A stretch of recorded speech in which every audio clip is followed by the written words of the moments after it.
1h43, começando a conversa de redação, participação do Eduardo Costa, do Júnior Moreira e do cientista político Malco Camargo. Se você, ouvinte Itatiaia, também pode opinar, participar pelo canal da Itatiaia no YouTube e também pelo WhatsApp 99996-7074, 99996-7074. Aumenta o número de cidades do interior com racionamento de água. Ontem o governador Romeu Zema disse, inclusive, que a situação de alguns reservatórios é de calamidade. Incêndios destroem pelo menos 20 áreas de preservação por dia em Minas. Bombeiros ainda tentam controlar chamas no Parque Estadual da Serra do Rola Moça. Estamos vivendo, Júnior, uma calamidade na questão ambiental aqui em Minas, hein? Bom dia. Bom dia, Eustáquio. O único problema é que não é novidade, né? A gente já tem, tem alertado isso ano após ano. Esse ano é lógico que tá um pouco mais complicado. Eu estava vendo dados do INPE antes de entrar aqui para o Conversa de Redação. Em Minas Gerais tem o setembro com o maior número de incêndios em 10 anos, né? Os dados do INPE mostram isso. E a sensação que eu tenho, Eustáquio, é que é uma escalada, né? Cada ano que passa a situação tá pior, cada ano que passa a água diminui, cada ano que passa mais incêndios acontecem e eu não sei onde que a gente vai chegar. É interessante os nossos governantes só falarem disso agora, né? Depois de ter passado, e todo mundo sabia que era uma crise anunciada já tinha algum tempo. Enfim, acho que tem uma parte que é do poder público, outra parte que é nossa também, como sociedade, né? Como cidadão também, de tentar de alguma forma fazer a nossa partezinha, né? Cada um fazendo uma partezinha ali, talvez pode ajudar. A gente tem uma responsabilidade muito nossa do ser humano nessa história toda. Ô Malco Camargo, fica até difícil elencar o que mais preocupa a gente, se são as queimadas que destroem a vegetação, ameaçam residências, ou se é o racionamento de água, o racionamento de energia, enfim, tá tudo ruim, né? Bom dia. Bom dia amigos, bom dia ouvintes. Não tem dúvidas, Eustáquio, a seca avança e junto com a falta de planejamento, a falta de fiscalização de órgãos públicos, somada, como bem disse o Júnior, a irresponsabilidade e também a ganância dos homens. Isso nos coloca, na minha opinião, numa bomba relógio que está prestes a explodir. O incrível é que essa bomba é armada todo ano nós sabemos quando vem, nós sabemos como vem, pois a natureza tem uma certa previsibilidade. E mesmo assim, nem os homens, nem os que estão no poder não fazem nada. Ou pior, às vezes até fazem, atrapalhando com as coisas que estavam indo bem, ou seja, a falta de combate ao desmatamento, a falta de combate ao incêndio, a falta do combate à emissão de CO2, vai fazendo com que, cada ano, como bem disse o Júnior aqui na nossa fala, a situação fique pior. No caso dos incêndios, Eduardo Costa, tem um dado triste e lamentável do Corpo de Bombeiros de que a maioria é incêndio por ação humana, incêndio criminoso. O cidadão, no espírito de porco, vai lá e põe fogo na mata. Agora, no caso do racionamento de água, falta d'água, tem a questão climática de menos chuvas, mas também tem irresponsabilidade de gestores públicos. Bom dia. Bom dia. A todo mundo. Eustáquio, um dos meus antecessores, os que me antecederam, me representaram, porque em relação a governo, eu teria vergonha de dizer isso no Estado, que é a caixa d'água. Em relação à sociedade, faz muito sentido o que o Júnior lembrou. Eu recebi agora, no começo do Conversa aqui, nem pude responder ainda, um zap da nossa querida Larissa, repórter da Globo, que vez por outra me manda pra gente brigar junto. Reserva dos Fechos aqui em Nova Lima, que precisa ser ampliado, o projeto está na Assembleia e não passa, não passa. Nós lembramos que João Vitor Xavier apresentou um projeto na Assembleia para conter os crimes tipo Mariana, engavetaram e depois aprovaram outro dele também, depois que aconteceu a tragédia, o crime de Brumadinho. Então, se nós continuarmos deixando do jeito que as coisas estão indo, o minério é importante, é uma riqueza, o mundo precisa do minério. Você passa nessa 040 aqui agora, daqui a Congonhas, é inacreditável. Os caras rasgando ao lado da rodovia, empoeirando, caminhão transportando minério sem lona, pedra no vidro da gente. Um Deus nos acuda. Isso tudo ocorre porque nós somos irresponsáveis e não temos compromisso com as futuras gerações. Eustáquio, deixa eu só fazer um complemento, né? Nas belíssimas crônicas que o Eduardo traz no jornal da Itatiaia, terceira edição, e também no Café com Notícia.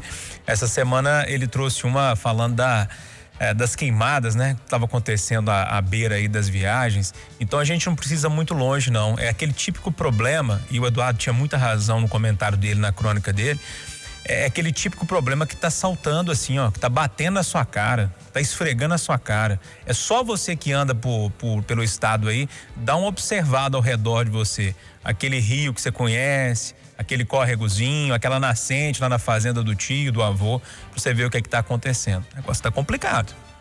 Bom, Eduardo Costa, projeto que cria o Tribunal Exclusivo em Minas já vai à sanção do presidente Bolsonaro. Reivindicação antiga dos mineiros, a Itatiaia sempre defendeu a criação desse tribunal. Para o ouvinte entender, Tribunal Regional Federal da 6ª Região é a segunda instância da Justiça Federal com sede em Belo Horizonte. Hoje, se você tem um processo no âmbito federal, você tem a primeira instância aqui da Justiça Federal em Belo Horizonte, ali no Santo Agostinho. Agora, se você tiver que recorrer à segunda instância, você tem que ir a Brasília. Com a criação desse tribunal em Belo Horizonte, não precisa mais desse deslocamento. Eduardo, foi aprovado ontem na Comissão de Constituição e Justiça do Senado. Lembro-me do dia que o senhor Emanuel Carneiro me chamou na sala dele, coçou o nariz daquele jeito que ele é peculiar e disse: meu filho, vamos entrar nessa luta. Minas precisa ter um pouquinho só de respeito em Brasília. E fizemos uma luta. O hoje presidente do Senado, que comandou a votação ontem, Rodrigo Pacheco, era deputado federal, e eu o convidei, ele foi comigo à sede da Justiça para a gente mobilizar. Eu sei que tem muita gente preocupada com custos, e garanto, serão ínfimos, porque vai se aproveitar não apenas da estrutura física, como de colaboradores da Justiça de primeira instância para a implantação. Mas ainda que houvessem, esses custos seriam ínfimos diante da importância do tribunal. Outra coisa, o primeiro tribunal que funciona em Brasília, ele tem 11 ou 12 estados sob sua jurisdição. Minas Gerais é um deles e responde por 40% dos processos.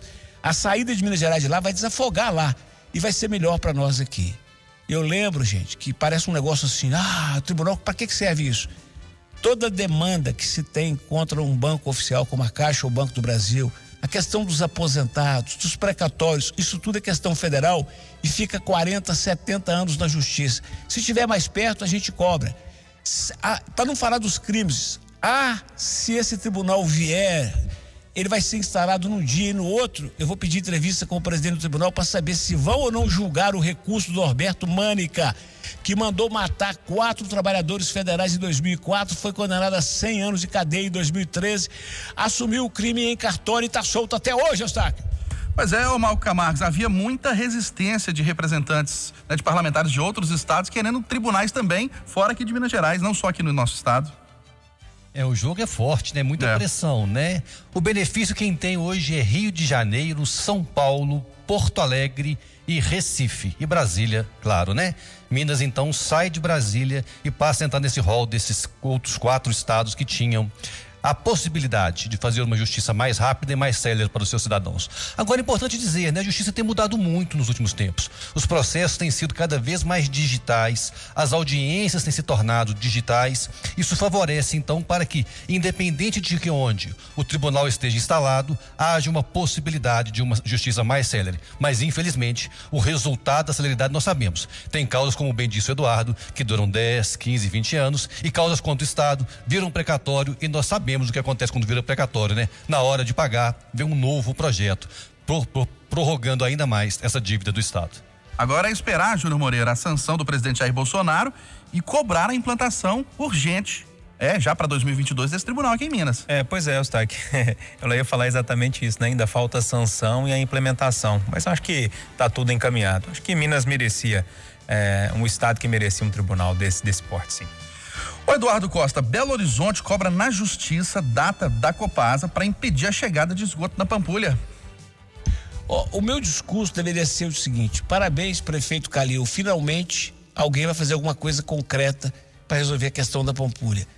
Eu gostaria muitíssimo de falar isso, mas logo agora, que 15 dias atrás, até motivado pela cobrança da Itatiaia, o presidente da Copasa mandou uma carta para o prefeito e para a prefeita de Contagem, dizendo que estava disposto a resolver.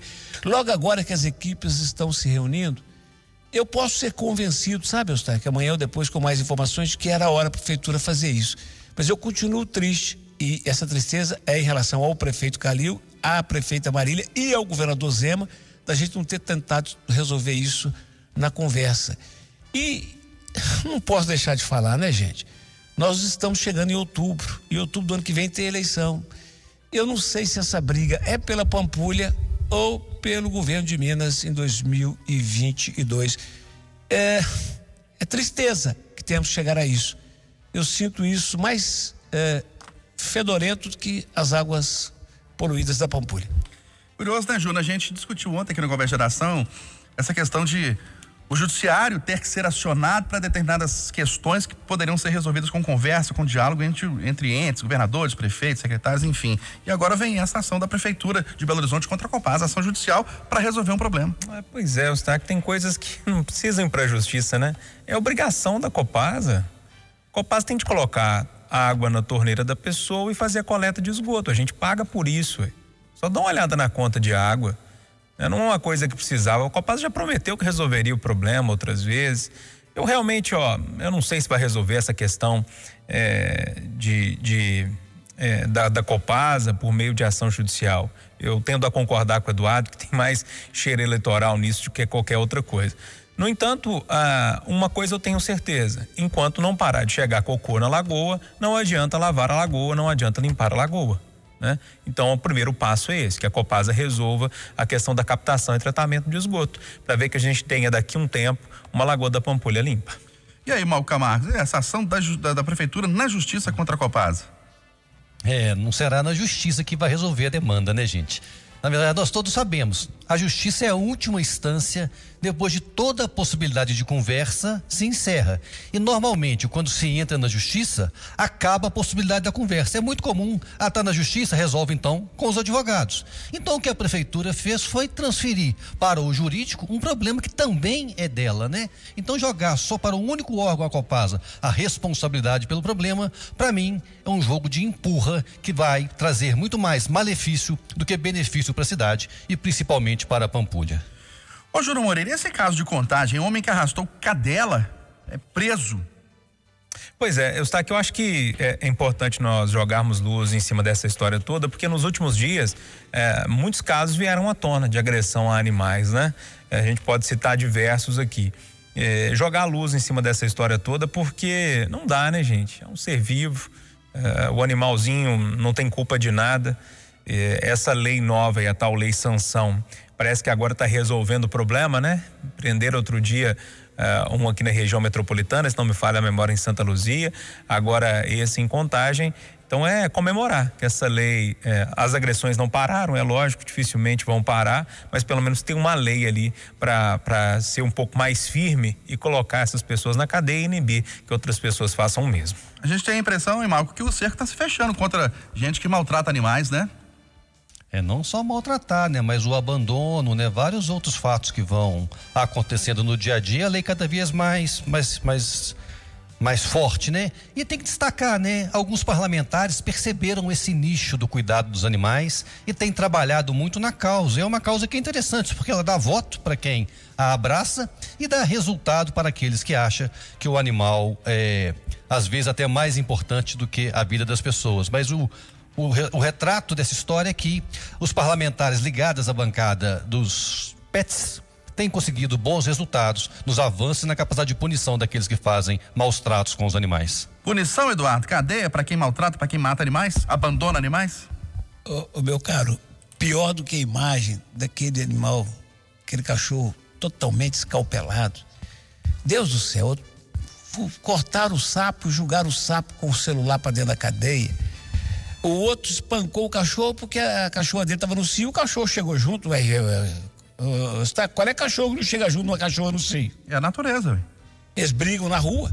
Agora, esse foi triste, o cachorro escalpelado. Você ficou sabendo qual foi a explicação do cara?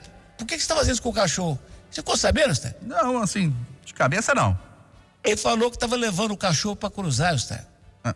Então, eu tenho que encerrar minha modesta participação no Conversa de Redação de hoje com uma pergunta que pode parecer ousada para uns, contundente para outros, mas que é necessária. Você conhece algum macho da espécie humana capaz de ser arrastado de Belo Horizonte a Pedro Leopoldo, asfalto afora, para ir lá cruzar com uma fêmea? Está difícil. Se você conhecer alguém que chegar lá e der conta, você fala comigo, viu? Tá bom. Vamos falar de uma coisa levinha aqui, Eduardo? Pra finalizar a conversa de redação. Você toma sorvete? Gosta de sorvete, Eduardo? Não, eu parei algum tempo por causa do açúcar e da garganta. Eu preciso dela muito cedo. Não combina, viu, compadre? É verdade. Hoje é o Dia Nacional de Sorvete. O setor Malco Camargo comemora a volta dos clientes e espera fim de ano ainda melhor com o verão. Sem dúvida, né? No Dia Nacional do Sorvete, né, eu fico pensando assim, em tempos tristes como a gente vive, tem uns que choram e outros vendem lenço. Em tempos de calor, como a gente está vivendo também, tem uns que reclamam e outros vendem sorvete. Gosta de sorvete, Júnior Moreira? Eustáquio, se a minha nutricionista deixasse e o meu pensamento em finanças pessoais também, né? Então acho que é um negócio delicioso, né? Sorvete é maravilhoso. Ontem eu vi num supermercado, um grande supermercado aqui de Belo Horizonte. Eduardo, escuta essa, sei que é da roça. Tem sorvete de mango bar e sorvete de mexerica. Eu resisti, viu? Eustáquio. Sim. Eu não perco o café com notícia que é a hora que eu levanto. Hoje, 4:30 da manhã, e o Júnior tem o hábito saudável de ler o que os ouvintes escrevem, né? Até o que me xingam, né? Um deles o definiu bem hoje, eu vou repetir, viu, seu Eustáquio? Ô, Júnior, seu inútil. Oi, mas aqui do Zap da Conversa de Redação também chegam muitos comentários nos descascando aqui também, elogiando, mas descascando também. A democracia, faz parte disso, né? A gente tem que falar pros dois lados, pra todos os lados da história, né? Eu quero ver quem tem coragem de ler, como eu. Sinal eletrônico da Itatiaia vai marcar 9 horas em ponto em Belo Horizonte. Final do Jornal da Itatiaia, primeira edição desta quinta-feira.